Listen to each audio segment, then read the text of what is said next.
Hey YouTube, how are you guys? Welcome to Viral Vibes with Jocelyn. Tonight we are back in the studio. What the cases that most content creators refuse to talk about, but not us. We'll talk about anything that has to do with the children. We're exposing as much as we can. That's my contributions to this whole thing. So that's why I decided to go this route with my channel. I didn't want to talk foolishness and, you know, gossip. Not a gossip channel. I don't like gossip. So let's get into it. So welcome back, you guys, to Viral Vibes with Jocelyn. Tonight we're discussing a heartbreaking and disturbing case involving a mother accused of allegedly killing her child while pursuing her rap career. Can you believe that? You heard that. I think you heard that correctly. You really, really did. She killed her own children pursuing a rap career. But before we begin, you guys, trigger warning. This discussion includes child abuse and violence and may be difficult for some viewers. Here on Viral Vibes, we discuss and we focus on awareness, education, and real conversations surrounding cases that impact our community. Let's get into it. So how's everybody doing today? Well, I'm on here a little late, but that's all right. I'm excited. Sometimes you I try to get on and the lighting ain't working and it's just going south from there, but it's all good, you guys. I'm excited to be here and I love being in this area. This is my happy place. So we're going to get into this right now. Let me see. I want to make sure I have everything open, my comments. You know, they put me in a little Facebook prison yesterday. So I can't go live on Facebook, so that's all right. I love YouTubers. I love you guys. So you guys, please subscribe to my channel. Please like, share, subscribe. Tell a friend. We're a growing neighborhood, and we need a larger community, and we appreciate you guys. So let's get into our case today, what we're talking about. As I mentioned, this goofball, that's what I called her, a goofball. She deleted her own children to be a rapper. Okay, you guys. Like I said, these cases are heavy, but in order for us to get it out there, we have to know that these type of cases exist. So here we go. Let me hit play on this. You know, sometimes, you know, these cases, you know, I watch so many of them, you know, and I don't want them to bring my morale down because they're so heavy, but it has to be told. You guys have to see what's going on in this world in order for you to keep your eyes open to be able to see these type of things, to be able to stop them. Sorry, my throat is dry and I'm upset because I'm drinking some Skinny Girl wine. No, it is not the 1, the 2, nor the 3. Trust me. But I don't want to waste it. Here we go. You have a duty to protect your children. No matter if you're going through a divorce, if your child is struggling developmentally, or in the case of today's mother, would rather focus on your rap career, your children need to come first. At first glance, it would appear this wretched excuse of a mom treated her children like an afterthought. But in reality, it was far more sinister than that. Skylar Rose Gardner was born in early September of 2022. Just focus on the she had a right brother who was only 1 year older than her and 3 half-siblings, the eldest of which was already an adult when she was born. Her mother, Chantel, announced Skylar's birth to the world on an Instagram post on September 8, 2022. It was accompanied with the song Free Mind by Thames. She captioned it, "God gave me something I never knew I needed. She brings peace to my crazy world." It was accompanied with the hashtag premature awareness, indicating Skylar was born early. Chantel admitted she felt closer to her older son than to Skylar. She described Skylar as an independent baby and toddler. Maybe it was a trait ingrained early in Skylar's short life. Chantel didn't spend much time with Skylar in the PICU since her son was only a year old when his sister was born and needed a caretaker. Chantel Monet Bouye was born on November 23, 1991, which makes her 33 years old as of the date of this recording. She worked as an insurance collector for the company Rehab Medical. Her position was remote, but on days she needed to work in person, she had family or friends watch her children. Chantel had aspirations of being a rap artist, going under the names Chantel Monet, Shani B, and Shani B Music. She promoted herself on Facebook, Instagram, and YouTube, and released her songs on Spotify and Apple Music. She even had some live performances at small venues and music festivals. Her Indiana criminal records show between 2010 and 2019 that she'd lived in at least 4 different residences, or at least had them as her mailing address. She also may have lived in Atlanta, Georgia for a short time, as indicated from her Facebook profile and a public background check service. Chantel got married in July of 2017 and took her husband's last name, Gardner, as her own. Her husband had 3 older children from a previous relationship, one of which was named godfather to his oldest child with Chantel. This would be the little boy that was born in September of 2021. The following year, they had Skylar. However, their relationship didn't work out, and soon after she was born, Skylar's parents filed for divorce. Chantel met Brian Thomas from networking in the music scene, and the two began dating. He also wanted to be a recording artist and branded himself under the names Beastie or Beastie Armstrong. A police affidavit with Chantel's statement implies that they were an item while the divorce process was ongoing. Like Chantel, Brian had numerous traffic violations on his criminal record, the earliest from 2005 when he would have been just 19 years. And I bet that he is not the father to none of her children. I can promise you, he is not the father of none of these children. Years old. But he also had charges for possession of weed, animal cruelty, and domestic battery. He was found guilty for the possession charges, but animal cruelty and domestic battery were dismissed. You heard that correctly. The state of Indiana cares more about smoking a plant than it does for the safety of humans and animals. This is why I hate people. Now, unlike Chantel, he did serve jail time for some of his charges. Chantel lived in the Timber Point Apartments on Newberry Road. By the time this case made headlines, the apartment was disgusting. There's simply no nice way to put this. Overturned furniture, trash, dirty laundry, toys, and human waste made the apartment look like an episode of A&E's Hoarders. One can only imagine a strong, eye-watering, nauseating odor, though it wasn't always like this. Chantel said her living space used to be kept up. Not pristine, she had 2 young children after all, but it was enough that she wasn't embarrassed to have guests over. Her apartment was the primary meetup spot for her and Brian. It was convenient since she could still be there if her kids needed her. When her divorce was finalized on August 2nd, Chantel was living in Indianapolis while the children's father lived in Cincinnati, Ohio. Her now ex-husband was disabled, so he gave Chantel full custody of the kids. He did not think he could provide or care for the children the way they needed and deserved. He had tried multiple times to visit Skylar and her brother, or at least speak to them over the phone. Chantel made excuses or ignored him entirely. Though Chantel's ex-husband couldn't travel to see his children as often as he wanted to, his older children could. The final time they saw Skylar, they told their father that she and her brother smelled like urine. A close friend said Chantel developed postpartum depression after Skylar's birth, which only worsened with the stress of her divorce. Chantel alleged that in July of 2024, she contacted her ex-husband. She was so overwhelmed that she asked him to care for the children. She even offered to send him money, but he did not take her up on the offer. One day, she stopped picking up after herself and her. Now that, this, my heart actually goes out to her when it comes to that. Not having no one, not having a community, not having a village, but I don't know. I moved from another state about 15 years ago, and it was just me and my girls.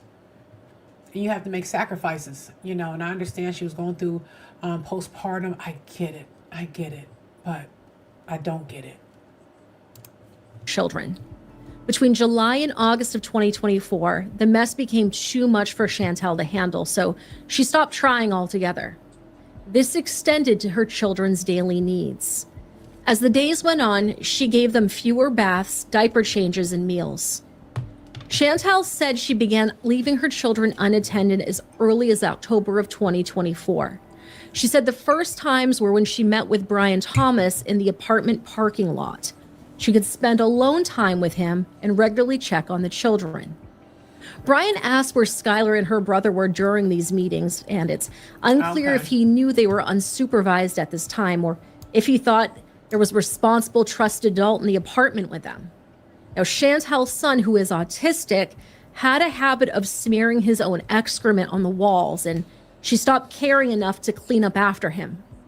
Gradually, it accumulated until the smell filled the apartment. Jesus. Chantel was under the impression that what her son was doing was normal, that he was cleaning up after himself in his dirty diapers the only way he knew how to.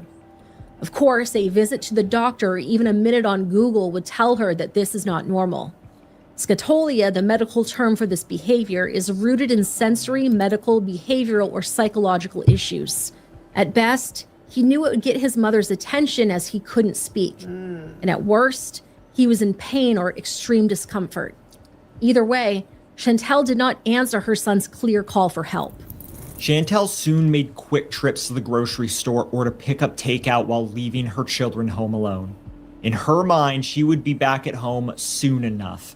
She claimed her children could be difficult and she would rather avoid public tantrums if she could. Chantel wasn't in denial that her apartment was disgusting. She knew, and one day she decided she just couldn't take it anymore. The obvious solutions would be to either clean it out by herself or with help, or to relocate altogether. She chose the second option.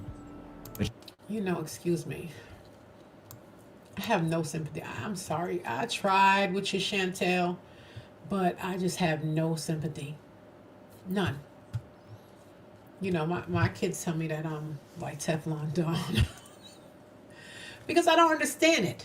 There's so many things there's so many other options. You can drop them to the hospital, leave them on the doorstep, fire department, a convent, what is it, convent? A convent, yeah, with the nuns, the sisters.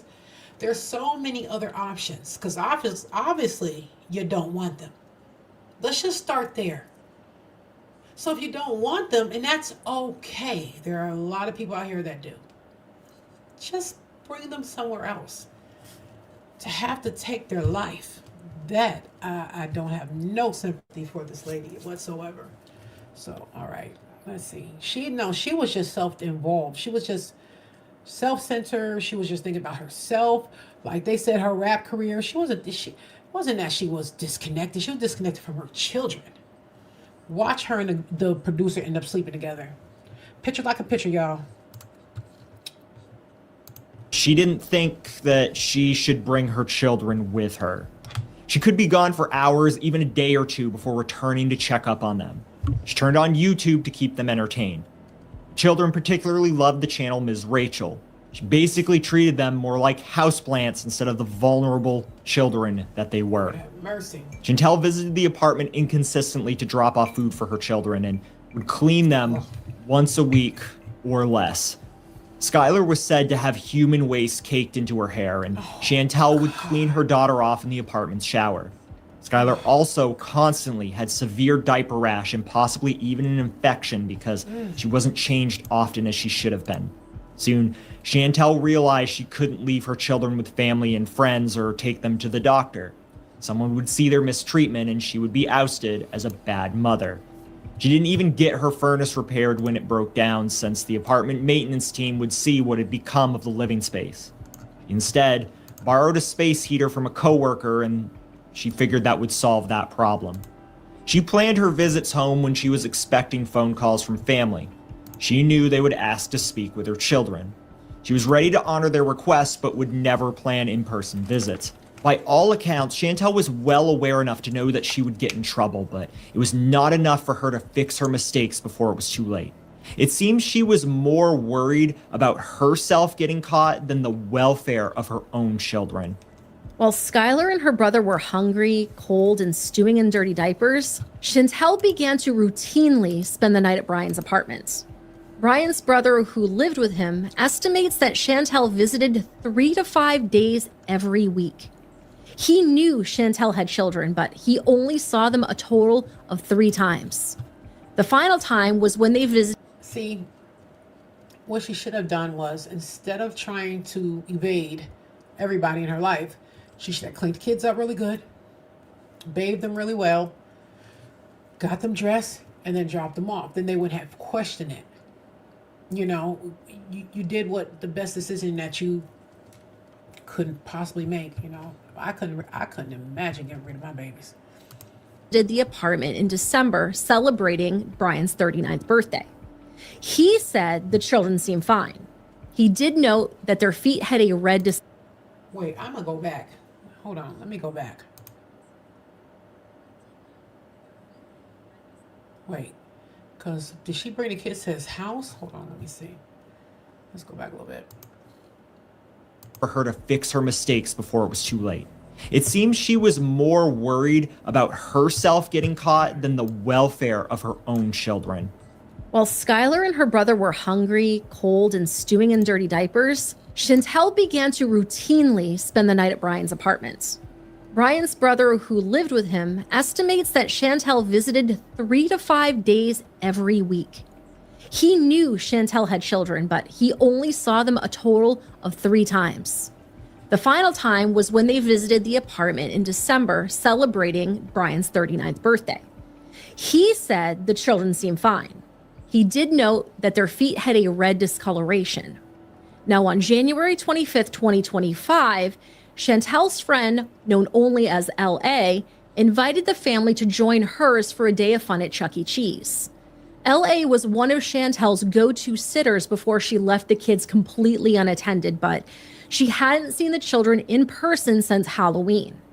Chantel didn't give much of an answer to LA's invitation. In the evening, Chantel arrived at the apartment with food. Only this time, she would be faced with the consequences of her neglect. Chantel entered her apartment at 6:30 p.m., intending to give her children their dinner, or so she said. Her son came when she called, but Skylar did not respond. Chantel searched the apartment for her daughter, only to make a grim discovery. Chantel found Skylar underneath a dresser. She was in a state of rigor mortis, the stiffening of muscles after death, which can start 2 hours after a person passes away and last up to 2 days. She was covered in bruises, frostbite, bite marks. One of these bite marks is theorized to be... This is horrific. I wonder how long in between the time that, oh my God, when was she last there? I need to research this one because this is horrible.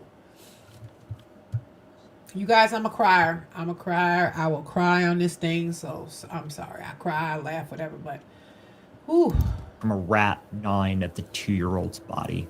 But Chantel didn't call emergency services right away.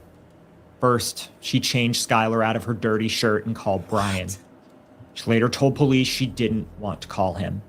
Not from the shame of being a neglectful mother, but the shame of her disgusting apartment. Brian answered her call. He came to the apartment, but waited in the apartment common area. Chantel finally called 911. Police and firefighters arrived within minutes. The moment Detective Caitlin Harris entered the apartment, she was hit with a strong, repulsive stench. She couldn't even see the floor as they navigated the residence. An affidavit described the environment in detail. And I quote, "Upon entry into the apartment, Detective Caitlin Harris was hit with an overwhelming smell of feces. The apartment floors were covered in human feces, garbage, chicken bones, fast food bags, opened barbecue sauce containers, clothing, toys, other debris, knocked over furniture, and household items.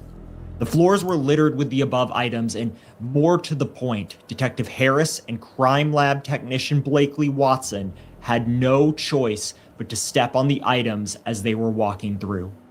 Multiple areas of the walls were covered in feces, what appeared to be barbecue sauce, and other unknown substances, including a baby crib and mattress that had feces layered on them."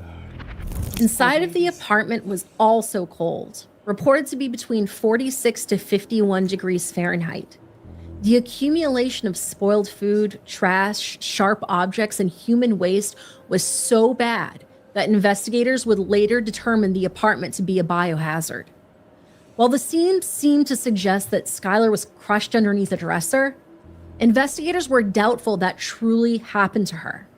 Now, Skylar was small, but the dresser was remarkably light. They did not think the dresser alone killed Skylar. Their suspicions only grew after Skylar's brother was examined at Riley Children's Hospital. Medical professionals said he had many overall signs that he was severely neglected. It's reported that Skylar's brother was possessive of the hospital food that he was served.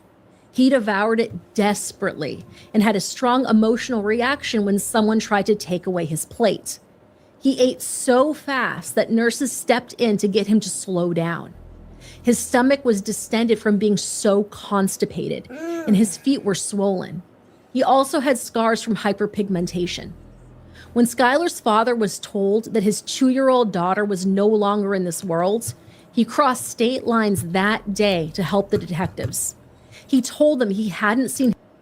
I don't feel sorry for that dude, that cornball. Maybe if you crossed the state lines prior to this, the baby would still be alive. I have no sympathy for him whatsoever.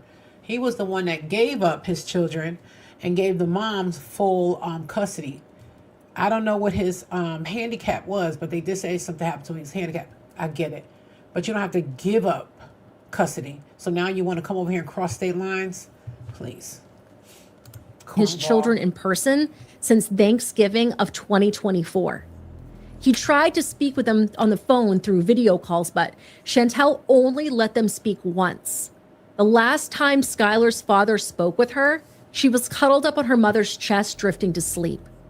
Skylar was one of 4 Indianapolis children who died in January of 2025. One of these children, a 3-year-old named Asher Robinson, passed away on January 25th, the same day that Skylar did. He was pronounced dead at Riley Children's Hospital, the same hospital Skylar's brother was taken to for evaluation. The similarities are striking. A probable cause affidavit was signed by Detective Caitlin Harris on January 30th. It details the night police were called to Chantel's apartment and the following few days of investigation. With this, we can build a timeline of events after Skylar's passing. Chantel was brought in for questioning the same night Skylar died. She gave some necessary background information, including what she did for work. She worked remotely, but when she needed to go to work in person, Brian or LA cared for Skylar and her brother. Detective Harris noted in the affidavit that Chantel's timeline changed throughout the questioning. Chantel eventually settled on a series of events, which was recounted in the affidavit. And I quote, Chantel said that since December 9th, LA had only watched the children 3 times. She said her son needed a haircut, so she took him to Brian's residence where she dropped him off. Once home, she became anxious and needed a break. So she took Skylar inside and returned outside to sit in her car. She said she went back inside and began looking for Skylar, who she later found underneath the dresser in the kids' room, lying on her back in front of the TV stand. She said she called Brian and 911, performed CPR, and then carried Skylar outside to her car just as the Indiana Fire Department was pulling up. However, Chantel backtracked again. She didn't drop her son off with Brian. He was in the home and came to the door when she arrived. Skylar didn't come running to greet her as usual. Chantel said she just knew that something was wrong. She said she found Skylar motionless under the dresser. The affidavit reads, she said Skylar... Now that's telling. She said her daughter come running to her as usual. She probably was running to her like she hasn't seen her in a while. Because I know, although my kids, they were happy to see me. They weren't running to the door. You know, they'd be like, hey, Mom. You know, okay, Mom. You know, you good, whatever. But to run, you know, even when they were little, you know, they would run to the door every now and then, but not every single day. They're like, okay, Mom's home. It's the norm. You know, so, I don't know. didn't deserve that because it was like adding insult to injury. When questioned by police, Chantel said she knew what she was doing was neglect, but she insisted she never physically harmed them or committed any acts of SA, as if that's the only way you can harm your child. She said she understood why leaving children alone was dangerous if they were unsupervised, but I don't really feel she actually got the weight of what she was doing. Now, Brian was also brought in for questioning. He initially reaffirmed Chantel's original story, that she dropped her son with him and took Skylar home, but he then admitted to lying to protect his girlfriend. He told detectives Chantel spent many nights in his apartment without her children present. He believed Chantel when she said her kids were staying with friends or family. The last time he saw the children was in December of 2024 when they visited for his birthday. Before that, he saw them once a week at most. In addition, the police spoke with LA, Chantel's friend who watched the children on occasion. She last saw Skylar and her brother in person on Halloween of 2024, and they appeared to be clean and cared for. Spoke with them over a video call on January 6th, and she noted Skylar's hair looked messy and that they were at Brian's apartment. LA's final words about Chantel and Skylar were paraphrased in the affidavit, and I quote, LA stated she had no idea the kids were staying home alone. She said she hadn't been inside Chantel's apartment in a long time, probably several months. She said Skylar's brother has never been verbal. She said Chantel had postpartum depression after having Skylar and going through a divorce. LA said many people would have taken the children if Chantel needed help. No one knew she was leaving the kids home alone. She said they have a group of friends who all would have stepped up. She said she and Chantel talked every day or every other day. Sometimes she didn't answer, but they talked at least weekly. Chantel was initially arrested for neglect of a dependent, but her charges were increased to murder. She was denied bond and had no contact orders filed against her. Brian was also charged with assisting her in lying to investigators. Chantel and Brian's cars were seized and towed to a crime lab facility. After they were processed, investigators took DNA samples as well as photographs. Police also admitted other items into evidence, including their phones, a receipt dated January 24th, and a firearm and magazine that was found in Brian's car.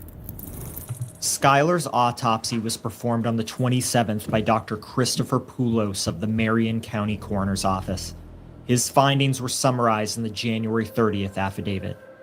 I quote, Dr. Poulos noted external injuries of what appeared to be multiple bite marks on Skylar, frostbite on her feet and hands, and round patterned bruising approximately 3/4 to 1 inch in diameter, potential from a PVC pipe or furniture, etc.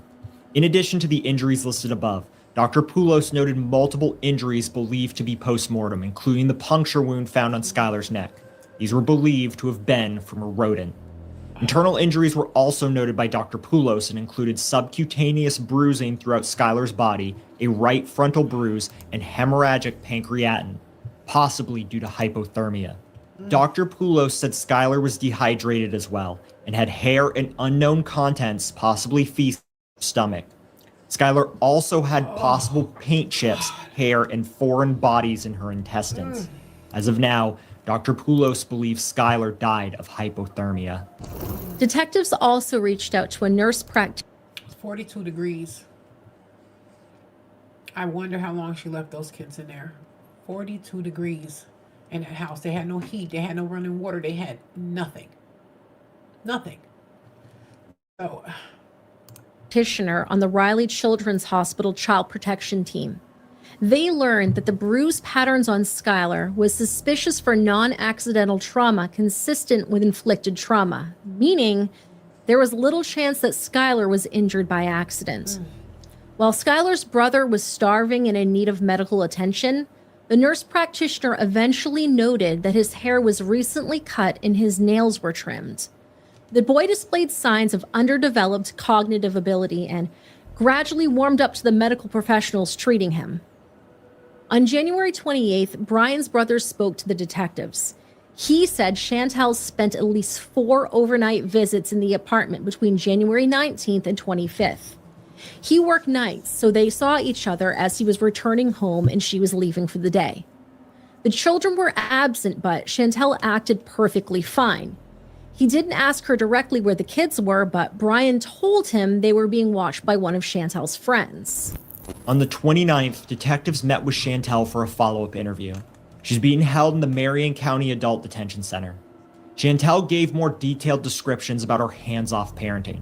She defended herself by saying it was easier to leave her children at home than take them with her because, according to her, they weren't the most well behaved.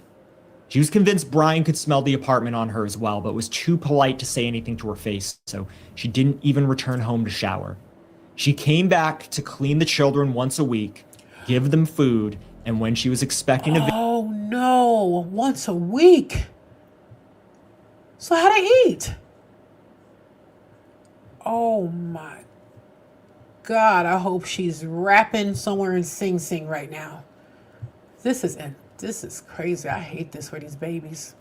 video call because, according to her, she knew they were only calling to speak to the children. Chantel also explained her apartment's furnace wasn't working, hence the space heater in the living room. She said she knew if she reported the furnace to apartment maintenance, she would be outed for the neglect of her children and for the biohazard that was in their living space. Chantel's follow-up interview displays her as self-aware and rational enough to know she would face consequences if she was caught, and I quote, she explained that the smell became overwhelming inside the residence, so she stopped taking the children into public because of their odor from the residence/environment. In addition, she explained she stopped taking the children to their doctor's appointments due to their hygiene and smell.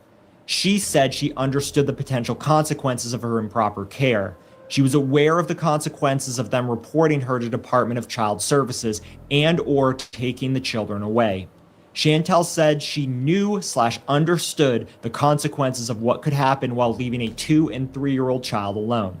Police Sergeant Nicole Flynn said to the Indianapolis Star newspaper, "No child's death from unnatural causes is ever acceptable. Each investigation is heartbreaking, whether a crime is involved or not. Losing a child is an unimaginable tragedy. We grieve for and alongside the families in every case."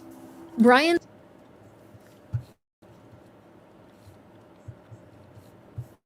If the prosecutor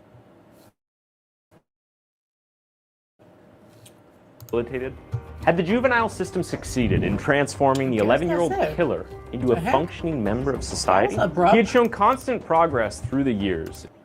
Very abrupt. Hold on. Wow. I was actually trying to see. Oh, hold on. That just went off just like that. Hold on. I was trying to see what some safe places you can leave your child.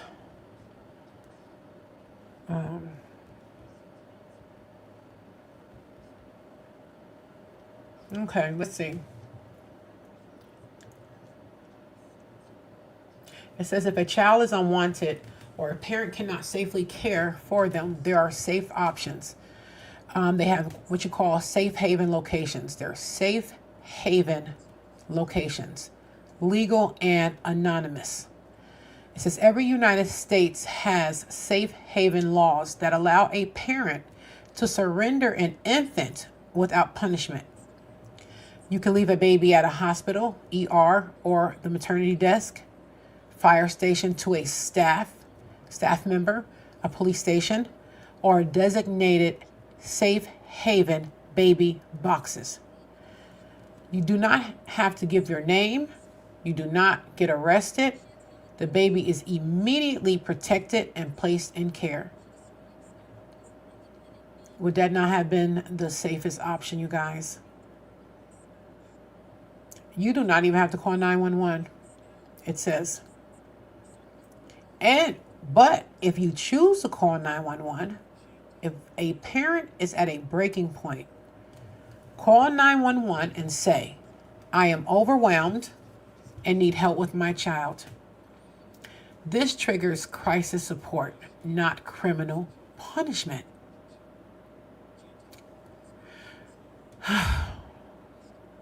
You're not going to get in trouble. There's no trouble. You did what you were supposed to do. It also says that Child Protective Service CPS volunteer surrender. A parent can contact CPS, request voluntary placement, ask for the child to be placed with foster or kinship care. Let me see. Well, this is where we're at, you guys. This is where we are at with this case. So, it's the only case that I have for today. So, as we close out tonight's discussion, you guys, I want to remind everyone these cases are difficult, emotional, and sometimes hard to understand. But the goal here on Viral Vibes with Jocelyn is always awareness, education, and real conversation. My heart goes out to every child impacted by abuse and neglect. If tonight's discussion taught us anything, it's how important it is to recognize warning signs and speak up when something doesn't feel right. And that's where we go wrong. Because you heard her friend that she was speaking to and seeing the children once a week. She went without seeing the children for months, and that didn't raise a red flag to her. So if you found this live informative, please make sure to like, subscribe, and share so we can continue bringing awareness to important cases like this, you guys. Also, turn on those notifications so you don't miss when we go live. Before you leave, drop in the chat one more describing how this case made you feel. Thank you all for spending this time with me. And as always, stay safe, stay aware, and I'll see you on the next episode of Viral Vibes with Jocelyn. Thank you guys. Have a great night.